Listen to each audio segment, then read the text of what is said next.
إن الذين يتلون كتاب الله وأقاموا الصلاة وأنفقوا مما رزقناهم سرا وعلانية يرجون تجارة ليوفيهم أجورهم ويزيدهم من فضله إنه لغفور شكور والذين أوحينا إليك من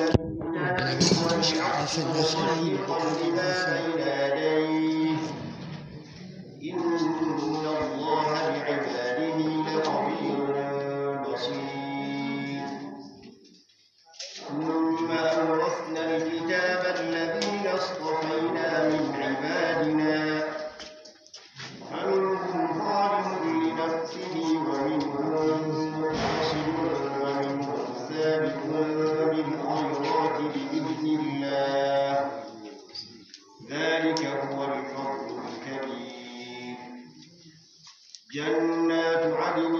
يدخلونها يحلون فيها من أساور من ذهب ولؤلؤا ولباسهم فيها حرير